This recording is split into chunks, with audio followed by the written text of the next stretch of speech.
Hello, hi, and hello, my friends. It is us, once again, Roll Your Stats. Back to roll some stats. Michael, thank you for joining us, my friend. Hello, hello. It is good to finally be back. Yes, we are back. It has been a minute. We've been busy. We've been working. We've actually been working on, we've been working really well in tandem with our new sponsor. Michael, do you want to tell us about our sponsor?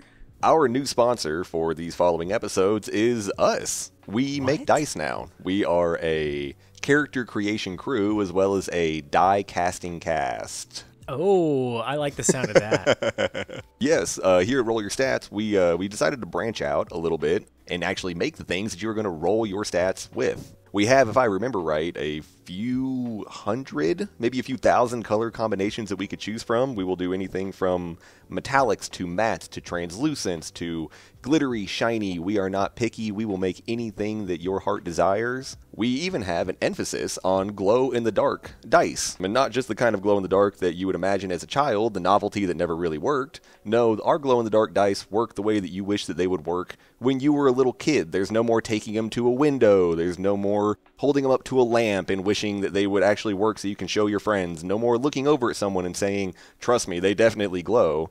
That's silly. That's dumb. I hated that. And so what we've done is we've crammed as much glow powder and pigment as we possibly could into these dice that we're making, and we've combined them with a UV box that we built ourselves here at the Roll Your Stat studio. The box has UV lights inside of it, and it supercharges your glow-in-the-dark dice, so that when you pull them out, they are the little radioactive rocks in your hand the way that you had wanted, and so you can see them glow and shine right there on the table when you throw them out. There is no more questioning what number you might have got. There's no more questioning what number the person beside you might have got. These dice are so bright that when they come out of the box, the DM will be able to see them on the far side of the table. Nice. Now, these dice are like 200% brighter than anybody else that's making them, and I think they're as bright as like legally possible. So yeah, check us out. We have everything on our social media. You can get to our links on Instagram, on TikTok, and also on our new community Discord that we have. We've got a new community Discord. We'll make sure to put all of the links in to all the social medias in to the video descriptions or the audio descriptions. Please hop into the community Discord. We're really hoping to make it a sort of hub for all of the RYS community. We just want to have a place for everyone to get together to chat, to talk about their characters that they're making, to talk about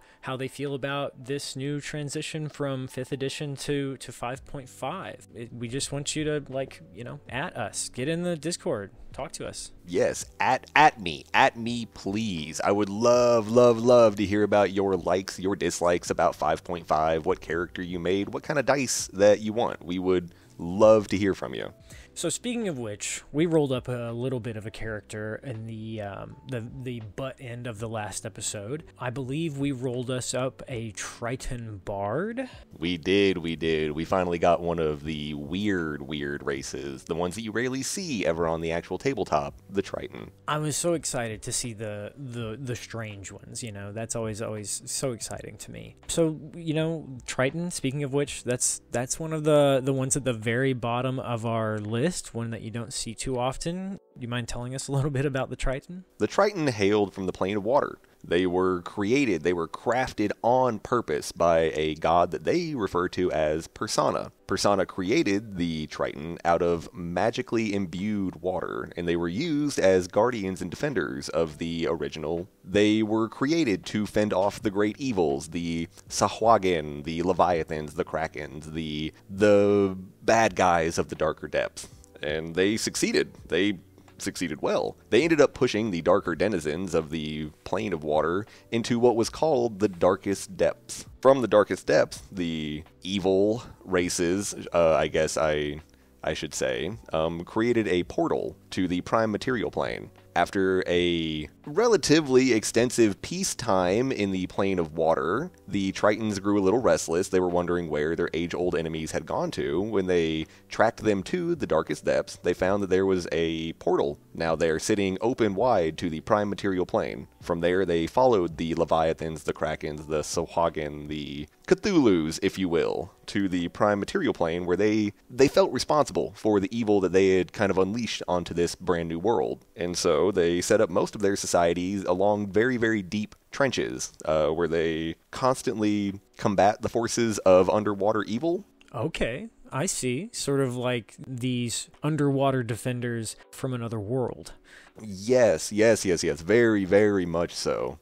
Tritons are different than water genasi. They're different than the sea elves. That was going to be my next question, was sort of how they differentiate themselves from the other, the other aquatic races. I guess automatically we're seeing that the main differentiation being they're not from this plane. That is true. That is true. Where the Tritons hailed from the water plane created for a specific purpose by a divine being, the genasi, if I remember right, were created from genies. They are offshoots of magical jinn. Some of them do hail from the, various planes of elements, but they come from genie blood. Sea elves are elves that migrated to the sea. And so, though they also live on the plane of water now, they are not inherently made of the water. But Tritons were created by the god persona for a specific reason. They were supposed to be guardians of the deep. And so, the word Triton itself translates in their native tongue to guardian. Oh, interesting. So I like that they were, crafted with a purpose, with a divine purpose that gives you a really strong sort of foundation for your character, And I guess maybe seeing whether your character falls into the tradition or if they eschew from the tradition, that could be interesting too. Honestly, I think that would be a very, very interesting player concept. Tritons are known for their xenophobia. They aren't really hateful towards the other races. They are usually in no way negative or aggressive towards another one of the races. It is purely built out of being so isolated. They are on the very, very bottoms of the ocean, separated by miles of water and an immeasurable amount of pressure. And so they don't see the other races. They have no contact with them and no way of really contacting them. And so when they finally do meet someone that is not a Triton, it's usually a little stilted, usually a little bit off, maybe a little bit weird. They don't know the social norms of the people from the surface. I see, which would leads us into our personality traits that we had rolled up with this Triton last time. I believe we had know-it-all and merciless. So I could see someone hailing from that society having that kind of outward tendency towards others. Oh, absolutely. The very standard Triton lore says that they are a theocratic society, and so the aloof kind of know-it-all persona of a Triton, it wouldn't be unexpected. Any Triton that you meet would likely treat you like they know everything and you are a silly guppy from land. I like that, the silly guppy. I think the merciless personality kind of fits right into that vibe. Being so separate from the rest of the races, you might tend to lean a little bit towards an aloof personality, a little bit more of a distant, merciless, the ends justify the means kind of behavior. I see. I like that as a good foundation, I guess, for how you can kind of set that in stone for how you interact with those around you. But that may make you standoffish, I suppose. Right? Just a little bit stilted, a little awkward, if you will. Which I guess would maybe stand in a little bit, what's the word I'm looking for? It would stand in contrast to our class that we've rolled up, which is the Bard. D&D's de facto support class, where you need a party to really be able to shine to begin with. I see. Yeah, that's a good distinction, and I like that you said that, because they are the support class, and if there's not anyone there, and they don't, I mean, it's just like a musician. If they don't have anyone there to be an audience, then like, who are you playing to? You're just yourself. That's interesting. Yeah. So the Bard is the guy kind of float where they're like a hybrid class. They kind of float where the druid and the paladin kind of sit, where they can kind of fight and they can kind of cast spells and they can kind of heal. So yeah, that's a fun area to sit in as a player, because you kind of get to wear a lot of hats. Oh, I absolutely love the bard. Bards are hands down probably one of my, if not the favored class of my choice. Bards are lovely little things. Is it that adaptability that really drives your affection? I genuinely, I think that is the case. I have a mindset that you only ever really need just the right tool for the job. And bards have a wonderful amount of lateral movement in their abilities and their powers and what they can and cannot do. They might not reach the heights of damage or power or strength of, say, a barbarian or a paladin or a wizard, but they have the sidesteps, they have the oddball, they have the weird that might just fit in the scenario that you need, and that's my bread and butter. That is my very, very favorite thing to be able to pull in a game is, hey, I have the square peg for the square hole. I just so happen to have the one spell that I needed to have prepared for this moment to be able to benefit. I think that is truly one of like the best moments in D&D, or sitting there at the table like interacting with a party is, oh no, this problem has arrived, this issue has come up, and this is different, this is weird, this is something that none of us have come across before, none of us have really expected to run into. If you as the bard have been sitting on a spell that has been useless all the way up until now, and this is the only chance that you ever get to use it to any kind of like real, what's the word I'm looking for? Efficacy. That's a good That's word. the best. That is the best. That will be the most memorable bard moment that you'll have in the entire game. That's so true. And there's those moments where you whip out that one spell that you've had it since level 2 and you haven't used it the whole time, but you just knew it was gonna pay off. You're gonna have that perfect moment. With creating a bard, especially with creating this bard, we're looking at doing it in the 5.5 sort of system. We've got access to a 2024 rule book. So they kind of flipped things around a little bit. In creating your character, you have step 1, choose a class. Step 2, determine your origin. Step 3, determine your ability scores. Step 4, choose your alignment. So we've got our class in place. We got our bard. So now we need to go for the origin. We've talked about this Triton being from, the depths of the ocean, being not from this world. Looking at our options here, one that really stood out to me is the hermit. I really think would be, and it's also kind of an ironic choice, I think, in a way of like, I love the idea of a bard who like maybe doesn't like crowds. I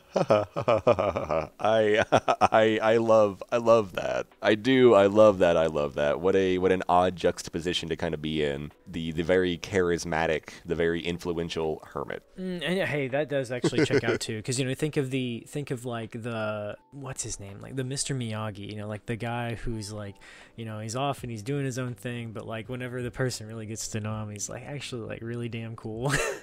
Yes, a little bit standoffish and odd, but by the end of the movie you're like, this is my best friend, don't you dare say anything bad about this jerk. Yes, don't you say anything about my weird friend.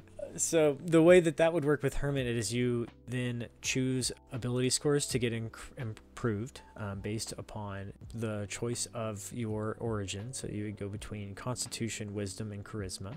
You also get a feat right off the start. So you'd get the Healer feat. Healer feat gives you battle medic and healing rerolls, so that just gives you sort of like, get a healing kit and you can use it in the middle of combat and give someone the chance to reroll one of their hit dice. I kind of like that idea of that like combat medic, and I guess that's something kind of neat is going through combat and healing, but doing it by like letting your friends trigger their hit dice. I think originally I might have been a little bit opposed to that because it feels like it is using up someone else's resource, but at the same time, that is a resource meant to be used literally in any situation that you could possibly get away with being able to use it. That's kind of the whole point. And so it is grown on me the more that I've looked at 5.5 that maybe the healer feat isn't so bad after all. I could see it maybe kind of like differentiating and like splitting up. You've got room for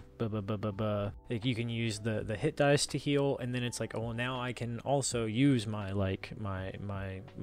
aid to like grant the extra hit points, or I can do the healing word. So maybe it just sort of spreads that out. This person is also getting to the point where it's like, this is the person that's on the outskirts of society, that's coming and interacting with people every once in a while when they've got a good story to tell. Like I love I'm kind of pulling this idea of they're the bard. They've got these they witness these things which inspires them, and then they've got a song to sing, and then they got to tell somebody about it. I think I might jump on that idea. I might run with that idea a little bit. Is that this character might be a hermit to their own people, considered a hermit in society, but maybe a little bit less of a hermit to the surface world, because that's where they spend all of their time. Oh, interesting, because they're getting like the flip side of the coin.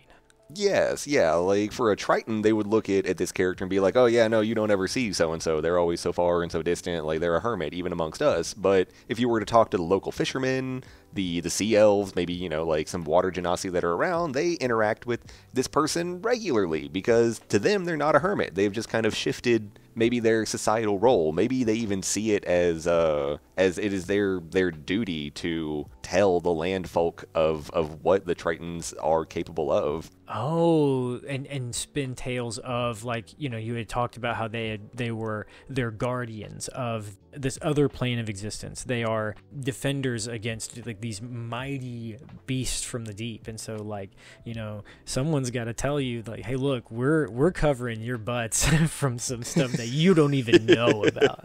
We have spent centuries after centuries fighting these Chthonian creatures, and not once have we been pat on the back for it. We realized only recently it's because we didn't tell you. We didn't tell you because we didn't feel the need. You were still crawling out of the like proverbial muck yourselves by that time. Yeah, the primordial soup. Having like the personality traits of like know-it-all and merciless, that makes me think of them being like almost like omnipotent in a way. They know too much. And that's what leads to them being, either being merciless or being just like perceived as merciless, is because like they have lived so long that they don't have any like reason to mince words, and so they just tell it like it is, and they're like, man, he's kind of a butthole. And it's like, well, no, he's just he just reads your mind. Okay. So we've pitched a little bit of a theme. We've started to maybe kind of build the skeletons of this Triton bard. Trevor, let me ask you, do you have a name? I think, let me think. There's something definitely coming to mind. I'm hearing like that whole aspect of coming up to tell people these tales of the Triton, to like weave these tales and weave these songs. I'm coming up with the character name. It's Cerrah, like Cerrah. I'm seeing it as maybe not necessarily a player character, but an NPC that they interact with. Perhaps they're this character that shows up every once in a while, and they sing a song to the party that may or may not be prophetic in some way, and then like so then like maybe the last line that they say in all of their words, or the last thing that they say to the party, is something along the lines of like Cerrah Cerrah, which means like whatever like will be. And so maybe they don't ever actually find out. He says one of those, he said Cerrah Cerrah, and then they're gone and they just disappear, and the party doesn't get the chance to ask them like, who are you? And so they just start sort of referring to them as that's Cerrah. Well, of course, that's Cerrah. Yeah, that's Cerrah, because that's the only thing that like they're consistently like putting out. I love that. I love that on so many levels. I love that. I love the meaning of it. I love the impromptu nature of being named by the people around you. Oh, and then just taking it on, like, yeah, that sounds good. Yes, I love the almost like assumed title given to someone because they don't know what their actual name is, and so we had to give them a name. I like that. I like that. Or like, my name can't be pronounced in an oxygenated environment, so like, don't even try. Yeah. They're, if anything, thankful to have a moniker or a title to be able to go by because, yeah, their name, you couldn't say it above the surface. That's cool. That's really cool. I love that as an aspect of like a language, of like it cannot be spoken on land because it's not physically possible. You know, though landwalkers don't have the, you know, it's maybe attached to a specific muscle or organ. Oh, I like that. I like that. Almost kind of like an Aarakocra. Ooh, yes. Or a real world analog is like African cultures that have like the clicks and stuff. Instead of it being like a click, it's like, no, you have to like, you say two consonants and then there's a bubble and then you know. And then so like here on the surface there is no direct translation. There is no like bridge between that. You just kind of have to make up something new. And it just makes total sense because, you know, you wouldn't be able to use like normal common underwater. You wouldn't be able to communicate in that sort of way. It'd have to be some other means of, that rules, dude. That's so cool. Yo, we're deep diving into language lore now. I really like the idea that common also couldn't be spoken underwater because it just comes out as vibrated mumble. Oh, and so the language itself is almost like this like short, punchy sort of, you know, the sounds that can be communicated through waves thickness, of like a medium as thick as water with as much pressure as the bottom of the ocean. You need to be able to communicate.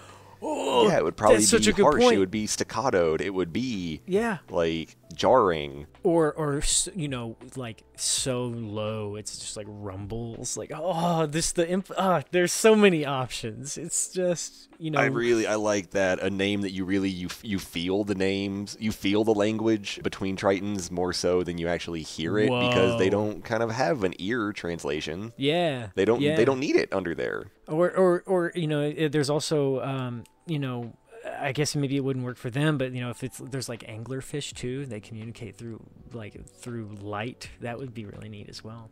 Oh, I love that idea too. Yeah, through like it's got to be a visual medium. That's strange. Yes, it is absolutely bottom of the ocean alien. Yes, and that's I mean, what's the point of going to the bottom of the ocean if we're not gonna, you know, really push the alien boundaries? Oh, I will say it. I believe I've probably said it a few dozen times at this point, but I personally believe that you should lean wholesale into the lore, the vibe, the feeling, the traits of your species, as we now get to affectionately call it. I say lean full sail into your species. Take every advantage of that you can. Be as much of something that you're not as you can be, because that's the whole point of D&D, is getting to be who you aren't. That's good perspective. I like that. I like that a lot. That also brings us back around to our next step in the character creation process. So we got to determine some ability scores. So let's roll some D4s. Let's roll 4 D6s. All right. So first roll, here it comes. We got a 15. Second roll, 14. Third roll, 14. Fourth roll, 14. Oh my goodness. Fifth roll. What is going on? 14. These dice will be for sale on our website. Yes, we made these dice. These are roll your stats dice. You heard it here first, folks. They roll well. All right, and one more. Oh my gosh, that's a 16. So 15, 14, 14, 14, 14, 16. Oh my goodness. What an I believe you said earlier that this might be an NPC, and with those kind of stats, I almost feel like that is way more appropriate than to make someone like this into a player character. I mean, with stats like that, yeah, I mean, you're already a character that's starting out, unhandicapped. Yes. Yeah, that's strong. That leads into it as well. That's the universe, saying like, that's exactly right. Go on. All right, so then we need to do one last thing. We just need to choose the alignment. So let's give us a roll for that on our D10, and we get a 4 for neutral good. Oh, I love that. Tritons as a dare I say, as you usually come across them, are neutral good. Ah, I see. That's, once again, just the universe trying to communicate something. Heck yeah. The Triton society is still very heavily ingrained in we are the defenders of the world. Through the oceans, we are the ones that must step in front of the spear. We are the ones that must protect the other folk. And so being neutral good, but still merciless and still kind of a know-it-all, I think that is such a perfect vibe for a Triton. Yeah, I think so too. I'm just like, I'm going down the line here. I'm just seeing like there's, say the Triton themselves have uncovered something or found something that even they can't stand against, and say we've got the party and they've got some specific sort of bit about them that makes them special, and so then Cerrah has to be the one that kind of, I can't directly tell them what to do, but I can sing them these songs to kind of lead them in the right direction. Oh, it is against what is the word I'm looking for? It is against their principles. It is against their beliefs to really to ask share for help with the outside world yes. what they have to do and what they are, but hints in the forms of songs could certainly be dropped off to a party on the surface that would go and get the MacGuffin that the Tritons need to be able to save the world all over again. That's fantastic. It is outlawed in my society. We cannot, we cannot speak to you. We also cannot ask for help. We cannot stoop to that level, but I can sing you a song of how bad it is. And that will maybe lead you to just like, oh, we got to do something. Right. I love that. Yeah. I love that as both a plot hook and just a very, very kind of like fun reoccurring NPC. Definitely, and I see them being, I guess I kind of wish that there would have been a chaotic good to put in it, because there seems to be a bit of trickster sort of element of, I don't know, I see this person not necessarily ascribing to a gender, and like they look like a male, they look like a female, depending on how they're feeling that day, and so then it's like the party has no idea when they're going to show up, like they're just walking down the street in the middle of a crowded marketplace, and like all of a sudden there's like the strum of an instrument, and they all turn around and look, and there's Cerrah, just, hey, I got another song for you.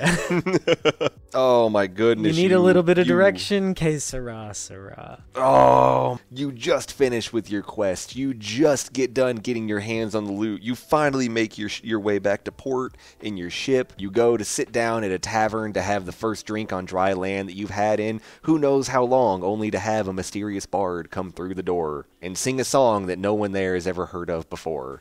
Oh, and it's not even for the tavern itself. It is a message from Cerrah to the party. Oh, that's even better. Not directly to them. Yes. There's one more mission. There's one more thing that's left undone. The song is unfinished. Okay, Cerrah, Cerrah, and at the very end is the line that lets them know, oh, that was Cerrah again, not with more, with more veiled directions. Oh, that's, wow, how cool. How cool. How cool. That's so cool. I think I need to take a break to cool off.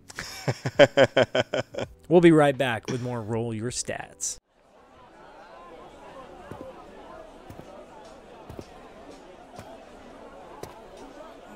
Not too shabby, Varn. You made out all right for yourself. Spare a coin for the needy. No, not today. Sorry. Sorry. Oh, really?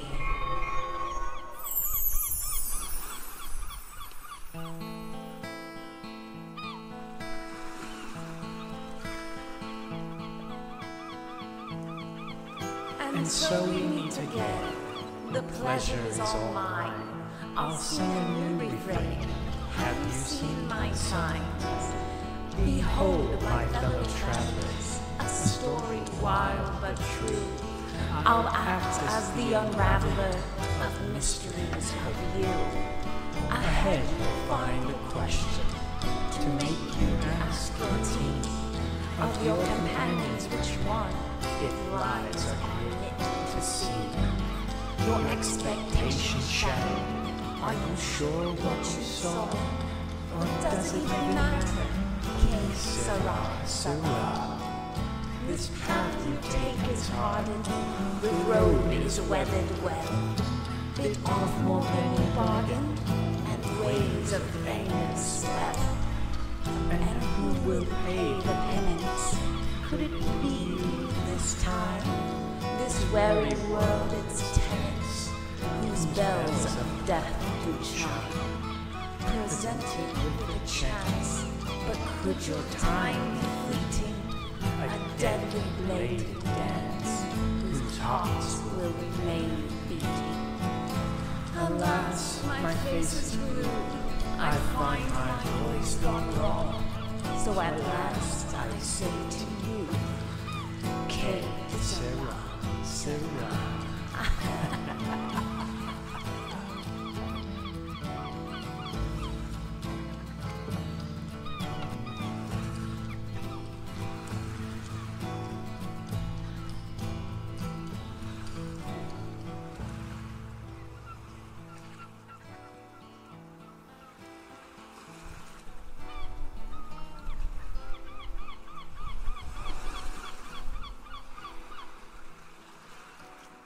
Gods above, Vaughn! What are you doing?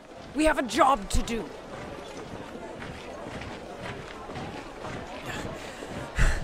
It was Cerrah. I saw Cerrah again. What? Where? Gone now.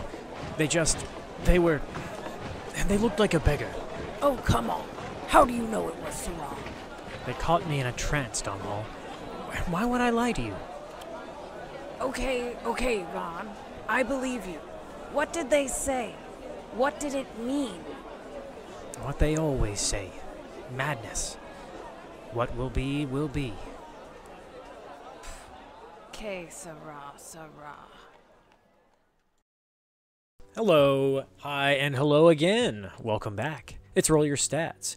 We've been talking about making a Triton Bard. We've been talking about our friend Cerrah, perhaps. Not the party member, but the occasional, how would you describe Cerrah, Michael? A distant influence for adventure. Ooh, I like that. Just subtly nudging the party in the direction of excitement. As we kind of went about developing this character, I really think that like a character like Cerrah and their delivery of hints and clues and quests, I think this would be a very, very fun way to get your quote-unquote missions or quests in maybe like a pirate style on the sea campaign. Oh my gosh, as almost like a siren. Yeah, is to learn where you next need to travel through the sea shanties and the songs that you hear in the ports that you land in. Oh my gosh, that rules. That's fantastic. And you'd have to really be willing to put yourself out there as a DM to sing to your party. But, if you're willing to do that, that's an excellent way to deliver some, whether it be exposition or it be, hey, you should maybe try looking in this direction.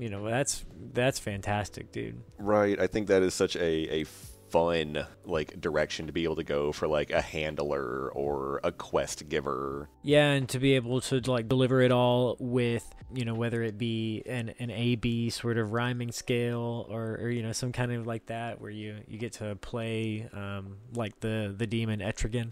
Oh my goodness, that would be so much fun. That is I feel like that's like a hindbrain goal of everyone that plays a bard at a table anyway. Is how can I make this rhyme? Whether or not I do or not is that's not even the point. But how could I make this rhyme?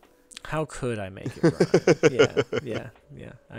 I'm so with you there. So the bard has some changes to their kit with the new 5-point pie update. So we're gonna kind of hop through some big sort of milestones in the lifespan of the bard to kind of take a look at where things differ, where things are the same. You get bardic inspiration right up from the top. That's going to be your main thing in your spell casting. But then you're going to choose your subclass at 3. That's your the new, also a big change is that it happens across the board at 3 for everybody. What's our kind of deal with our bardic inspiration, Michael? How does that differ? The bardic inspiration is just a hair different than it was in the 5.0. In 5.0, it lasted for 10 minutes, which is an okay amount of time, but more often than not, sometimes whenever you're giving your party inspiration, it's more than just a few minutes away when they finally really use it. And so they've expanded the bardic inspiration to last for an entire hour instead of just 10 minutes. Oh, I see. So that's something you can bank up and say, hey, give me that, and then we can, then I'll go sneak in and unlock that door after you've given me that inspiration dice that I can Yes, use. there is not that kind of immediate time crunch of, okay, you only have 100 turns to be able to do something with this before it falls off forever, and I kind of wasted the inspiration. Ooh, yeah, I like that. Just give you the more opportunities to use it. Then at 3 is going to be the subclass for the character. Subclass for bards. What are our options again? The subclasses for bard that have been updated to 5.5 are the College of Dance, the College of Glamour, the College of Lore, and the College of Valor. Ooh, those are some cool options, and I think good neat little branches to different distinct styles. Cerrah screams glamour to me. Really looking at the list, as much as I love the novelty of College of Dance, I feel like this is just a character that might not be able to make such a use of dancing. Certainly, I get what you mean there, but would be the type to make a scene, to make an entrance.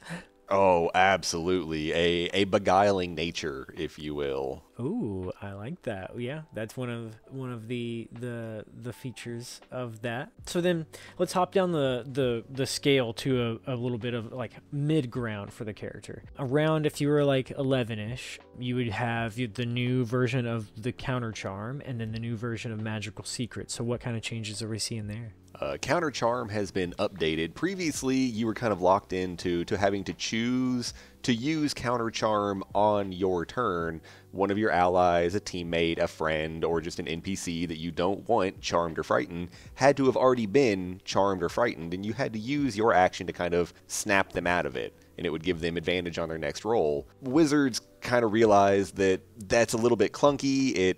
It's a little bit stifling, and it really just kind of like slows the pace of things down, and so they shifted over to a reaction that the bard can use just whenever on any kind of creature that is within 30 feet of them, and it causes the creature that is charmed or frightened to be able to get to re-roll, and the new roll has advantage. Oh, very nice, very nice. I like that a lot. It's honestly, it is a very, very like big step up, I would think, from counter charm, where it used to be kind of a niche, last ditch effort, really hope it works out kind of thing, to now it is an interactive, it is an at the moment, it is a more impactful way for a bard to kind of drown out the siren song, if I will, of an evil or antagonistic NPC.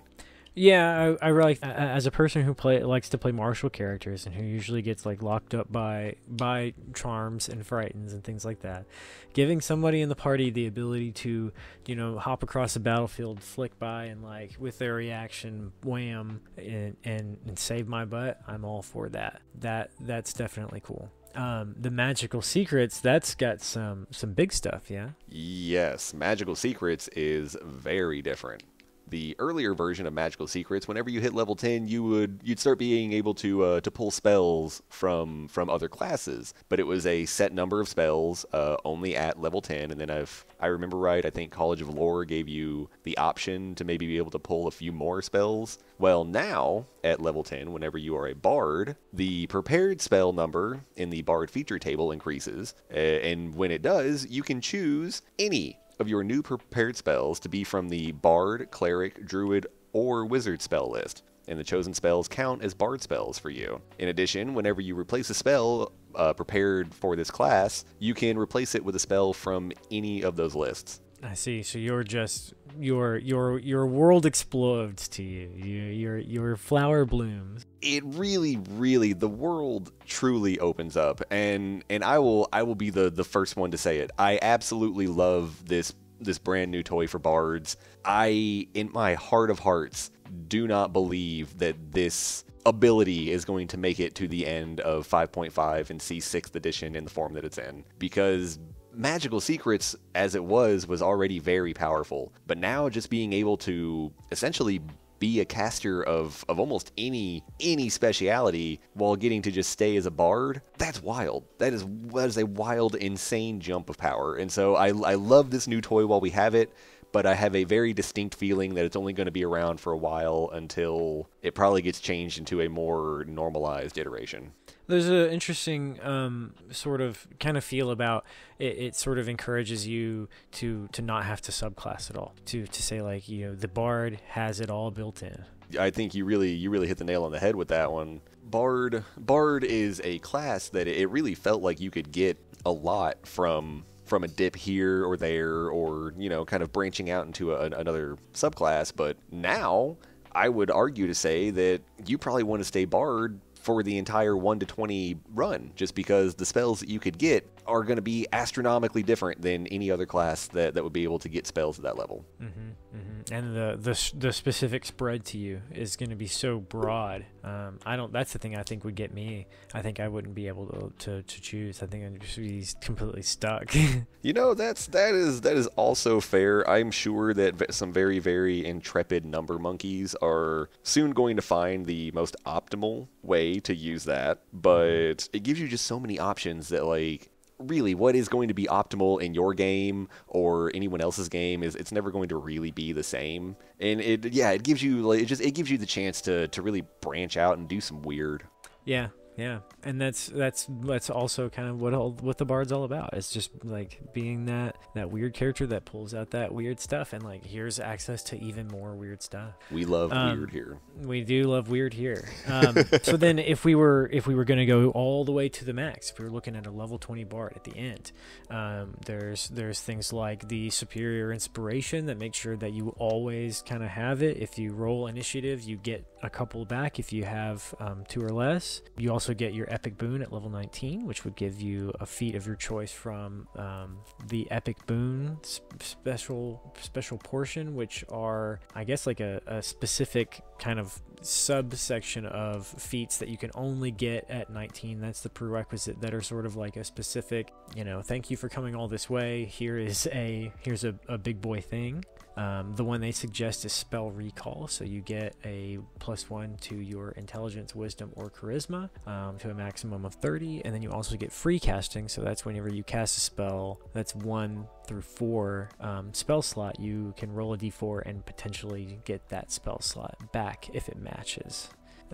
That's pretty fun as well. Honestly, that seems like so much fun. It seems like now you have the ability to just kind of errantly, willy-nilly flick some spells out without the worry of running out. Certainly, and that matches in our at least the mental picture of Cerrah that we have in mind is this I sort of see this like quite a powerful being that can show up and poof themselves out at a moment's notice if they want to, Oh yeah, almost like a Loki of the waves. Oh, I like that. That's You can't really tell. Well, they're neutral good, but they probably got a slyness about them that because they can't necessarily be honest. So everything they say, it might help you in the end, but it always feels like they have an ulterior.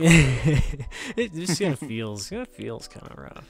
It's kind of like a vibe. Then at level 20, we get our access of words of creation. How do you feel about the words of creation, my friend? Oh no. I admittedly haven't gotten a chance to really delve into a lot of the level 20 capstones for the other classes, but Words of Creation is a wildly powerful ability. You essentially always have Power Word Heal and Power Word Kill prepared without taking up any of your spell slots. And when you cast either Power Word Heal or Power Word Kill, you can target a second creature with it if that creature is within 10 feet of the first target. That doubles your Power Word Heal. That turns one, last ditch, save the day, full heal your ally into you heal half the party, all the way up to maximum.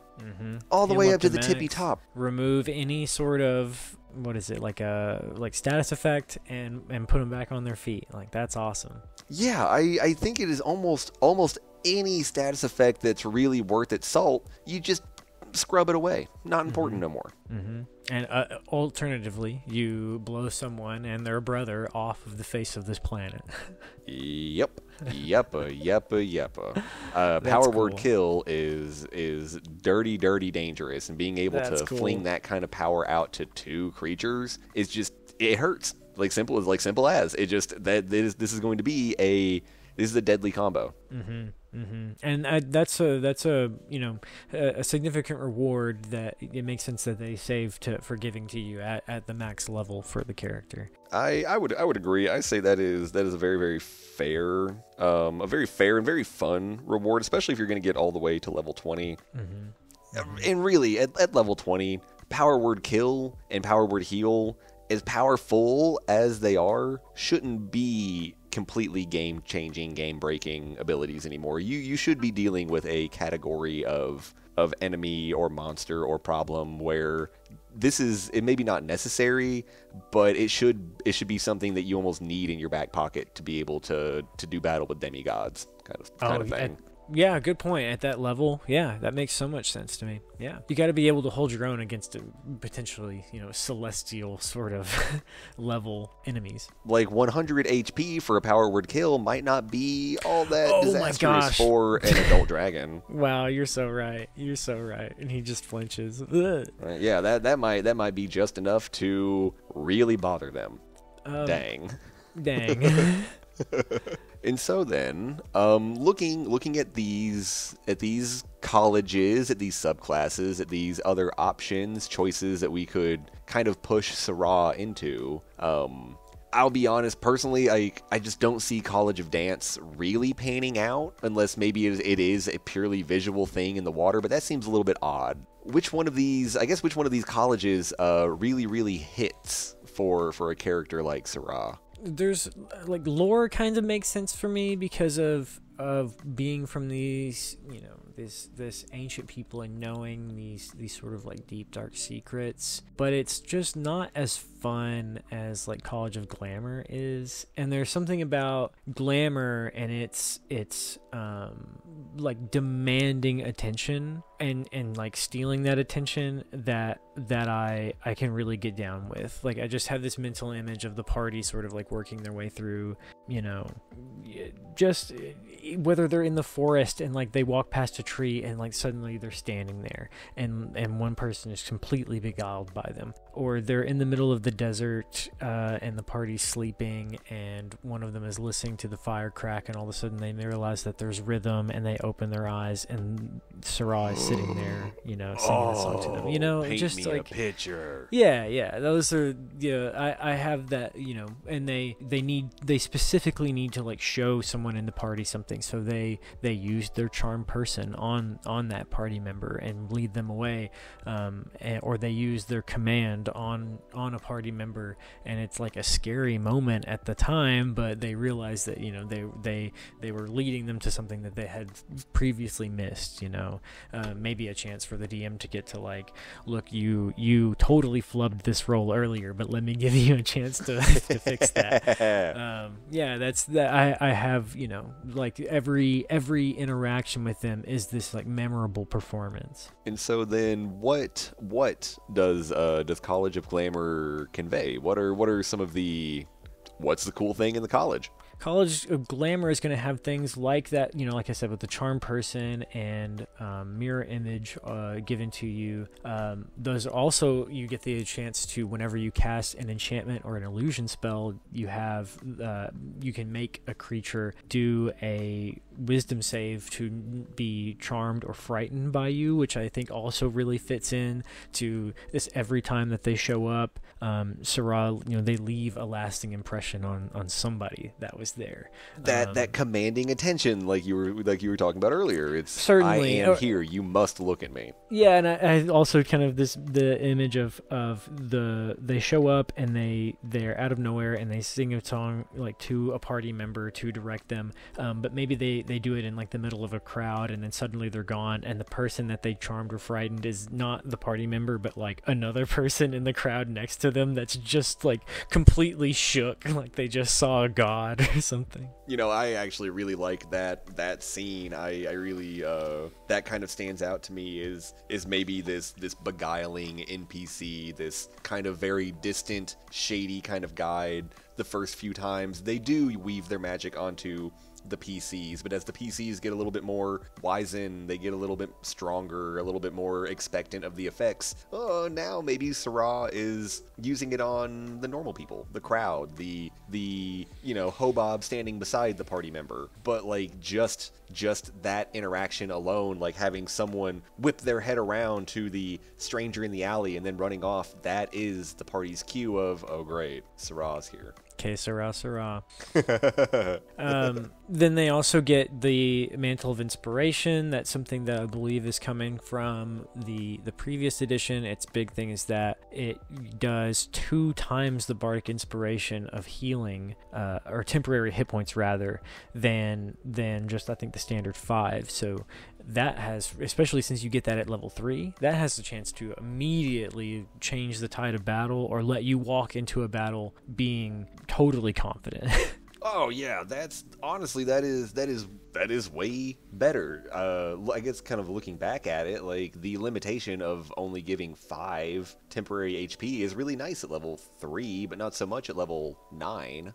But at level 9 Bard, well, they're looking at 2d8 of temporary HP to give to a party instead. Wow, so sizable. Then they walk in with 20 extra hit points. They say like, okay, even the wizard's taking like a puff in his chest out. Yeah. Oh heck yeah, no, like HP matters on a scale, and the more you have, the less getting more of it matters. But for a wizard, for a very skinny cleric, you know, even for the sorcerers, 12 HP, 15 HP, that might be 15% of your health. That might be good point. 30% of your health. Good point. Yeah, just saying like, okay, yeah, I can afford to be a little bit more aggressive this time around. So then also at level 6 we have Mantle of Majesty, so that gives us command, and then basically makes it a better command that you can do on a bonus action, and it does it without expelling a spell slot. And if anyone's charmed by you, it automatically works. I think it's a really big thing is that you can use a spell slot to bump that, to like give you another use of the Mantle of Majesty. Oh, and I think I just now heard you say that any creature charmed by you auto fails the command. Yeah, any command that's cast on one that's charmed by you, it just works. Oh my goodness, that is dastardly. I love it. I love that. I think that also fits. It's so Cerrah, just saying like, you come here, you listen to me. I am really, really feeling the kind of like control, support, healer flex from College of Glamour. Yeah, it's like the time that there's the one time that Cerrah shows up right before the battle and casts that mantle of inspiration and gives them that little bit of boost in health. Like how cool would that be coming from a NPC that you usually see that shows up and gives you some maybe good news, maybe bad news, but this time they come with some like, my news to you is we're about to kick some ass. Yeah. Newsflash party, we're supposed to win this fight. We're gonna win this one. Raise them chins up. So then also at level 14 we get our Unbreakable Majesty. That's another one that's kind of getting pulled along from the last bit. Its big change is that it only affects you whenever you get hit by the first time. Basically, so you can, as a bonus action, you assume a magical presence that gives you the ability to, like, when someone attacks you, they have to make a charisma save to even be able to hit you. This one is nerfed to where it only affects the first hit, and so then any additional hits past that, they can just swing with impunity as they normally would. We've seen so many powerful changes to the Bard that I'm really not that put off by having what sounds like one very, kind of minor nerf in Unbreakable Majesty. It doesn't really seem like it's going to kick you in the teeth all that hard when everything that you do is now just so much better. Certainly, and you get that at 14, so that's shortly after you hit 10 and get access to all those new different schools of magic. So yeah, I can agree with you there, where it's like, that's three nerfs or 3 buffs and 1 nerf, so we're still coming out on a positive scale. And seemingly, like, I think I'm probably going to say this a lot as we go through a lot of the 5.5e stuff, but it seems like the idea is like power to the player. I would agree. It seems like it has really put a lot more game-changing ability, a lot more really setting the scene into the hands of the players. So we've kind of gotten to the end of our level scale there. We've seen what we would look at 3, at 11, at 20. We've seen what the College of Glamour would give us all throughout the aspect, and like how we would play this Bard. So we've kind of talked about him before, like we don't really see Cerrah as a player character.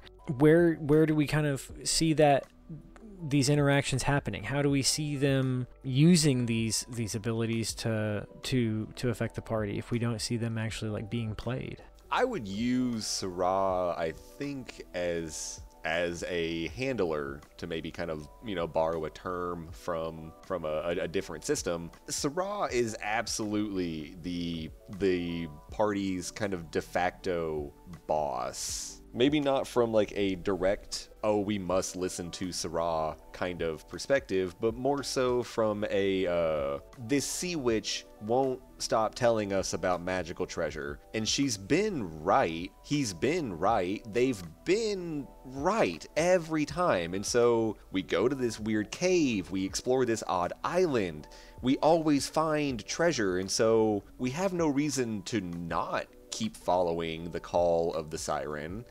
But it does seem to maybe, I think I would maybe so build it up as like that is still pointing towards something. Like Cerrah would maybe have an ulterior motive. Maybe they are collecting MacGuffins that will be used in a ritual, or maybe Cerrah is kind of like an ultimate, in the end, good guy for the character, but they have to, because of their own society, keep their motive secret. They're not allowed to tell about it. They're not allowed to share about it. And so they seem shady, they seem distant, and maybe kind of scary to the party in the first early levels of it, but it's just because Cerrah is quite literally not allowed to tell them what they're up to. I really like that. I really like that because it gives some good lore and background stuff that it kind of explains why they interact in the way that they do, and it also kind of presents a way for the DM to kind of in a way have a player insert to where you can kind of show up and play around with the character, or with the party rather, I also like it as a, do you see this character as being a character that's involved with like a long-term campaign? That's sort of how, like, I mean, that's definitely the direction it seems like it's moving for me. That's right up my alley. I think you hit the nail right on the head with that one. I think that Cerrah would certainly best be used as like a reoccurring NPC, someone that is always maybe on the horizon. I really like the idea of this being, they show up in session 1 and they are kind of mysterious and they seem sort of like innocent, or maybe not innocent sounds the right word, but it's like, it's not going to have huge implications. They're just sort of, playing, having a little fun with them and leading them in the direction. And then the next time that they see them, it's like, oh, well, that's the same person. I love what you said too earlier, like making the party follow the call of the siren. She's just leading them on, and as they come in and encounter her more and more often, the dialogue gets more and more serious, and so then it adds up to being they at some point find out that they truly do have a bigger part in all of this, and that they have been leading them along this whole time, and that it's there's been a plan and they've been pawns sort of in it. That's interesting. I do think that we lucked out. I think the dice really helped us out on that one by kind of shoehorning the Triton aspect into that, having such just a removed species, like a race of people that's already, even in aquatic terms, like a sea-based campaign, they're still the ones that you don't ever see. They're still on the outskirts and you don't ever see them, and I think that honestly did us a pretty big favor. Oh, good point. I really see what you mean there. Yeah, because that just already lends it to a, this air of mystery, this air of weight, sort of like heavier than the bottom of the ocean. Yeah, I could absolutely see, even in a quote-unquote pirates, sea shanty-esque campaign, like it's stated in the lore that Tritons are still very rare. And so you would see sea elves, you would see merfolk, you would see the fish people, but a Triton is still odd to you. A Triton is like a whole different kind of sea humanoid that you might have heard stories about but never interacted with. Oh, and that even, with this, as we were talking about earlier, how innately strange and mysterious and alien the ocean is itself, that automatically leads it into just being even more alien and even more strange. Because if the ocean creatures think that they're outsiders, then, how odd must they be? Very. Very. Yeah, that's a good point. Very. Yeah, very. Well, I think with Cerrah, we've made a pretty rad Triton bard, a pretty interesting and beguiling and mysterious creature, a character I think that I would have a whole lot of fun with, like writing the little like rhymes in the songs to like give to the party. I think that would be one of those things that would like feel really intimidating, but end up being like, oh man, yeah, this is really fun. Oh yeah, you would have so many directions to go with it, and really, yeah, like you'd be able to bounce off the party. I really do. I think that the interactions between Cerrah and the party, starting from fun and kind of lighthearted, and then really getting to build that tension of stress and anxiety, and it's real and it's serious, and there must be something going on, and into a reveal. That's awesome. Yeah, imagine awesome. Yeah, imagine the distinction of the very first song that they sing to them in part 1, that's maybe like a 4-line little ditty that's just a little something fun, until the last song that they sing to the party right before the last fight, and it's this, like it's a dirge. Yeah, exactly. Oh, how sick. How sick. That is so cool. And they just know, like, we knew that you would be here at the moment on the precipice. We knew that you would be the one that would have like the last word to say, and it would be K Cerrah, Cerrah. Get out of town. Hey. get out of town. Get out. And that has been Roll Your Stats. that does seem like a pretty good way to put a little button and a little pin on the end. I think this is a really fun character, and I think it's been a fun way for us to, like, what better way to get a handle on this new system than to just like dive completely into it. Like, let's see what's new, what's different. Let's see how this has changed, and just make a character in the system. I agree. I had been maybe a little bit hesitant to fully step into these new rules. The game that we are currently playing is just flat 5.0, and so I've had no need to do it. But honestly, these are some good changes. These are some fun changes. These are some interesting new things for the classes. Yeah, I'm excited to roll up more characters. I'm excited to see what else is out there, like what other changes are there. And even, you know, even if we end up rolling another bard and seeing like what the other colleges are like. Honestly, this is going to be just a whole branch. This is going to be like a whole new horizon. This is our chance to really re-explore D&D with a new system that's coming out. I like that. That's I right. love that perspective. Yeah, that's good. That's good. So guys, hop into the comments. Let us know what's going on. Hop into the Discord. Let us know what you think of Cerrah. Let me see. Let us know if they would fit into any games that you've got going on. Let us know what you think of the 5.5 system that's just been released and bubbling up. Thank you for joining us. We love you so very much. Que sera, sera. This has been Roll Your Stats. Goodbye. What the fuck? Alrighty, let's do some rolls. Let's figure out who's coming up next. Next, we have a 5 on the D20 for the race. What do we have at a 5, my friend? That is a Dragonborn. The Dragonborn. All right. We had a Dragonborn a little while back with Zither. It's been a few episodes though. I'm excited to see where the scales lead us. Real talk, it has been a few episodes and an entire system shift, and so You're so right. Yeah, sign me back up. I'm here to get back on board the roller coaster. Yes. Okay, so then let's roll a D12 and let's find a class. Boom, we got a 2. Barbarian. Yes, let's go. Oh, Dragonborn Barbarian. Dragonborn Barbarian. I love that. That's exciting. Have we had any barbarians yet? I guess Tonfa, our very first one, was. Yeah, right. Way back in the beginning, and then we never got to do another one. Wow. And now we're getting to do the new one, too.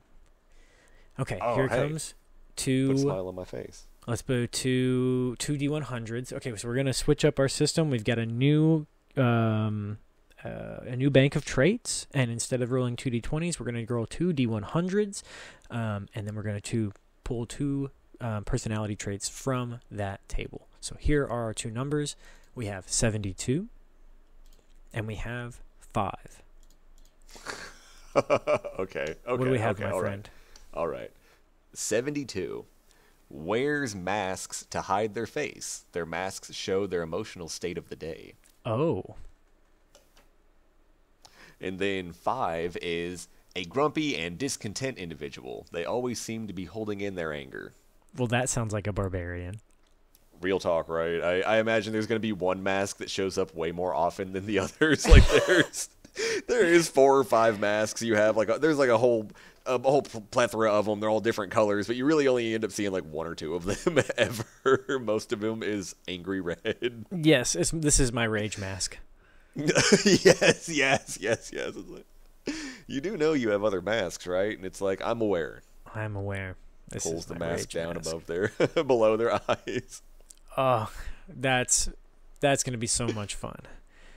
All right. And a dragonborn barbarian that wears masks. I'm excited. I'm excited to come back. I'm excited to pick your brain about what the mask is going to be, because if it's a person, it's a person's face. Maybe it's an animal's face, but now we're doing like a dragonborn, and so like, is it still a man's face? Good point. What do they have to hide? Find out next time on Roll Your Stats. I like it. Yep. And then in 5, 4, 3, 2, cut it.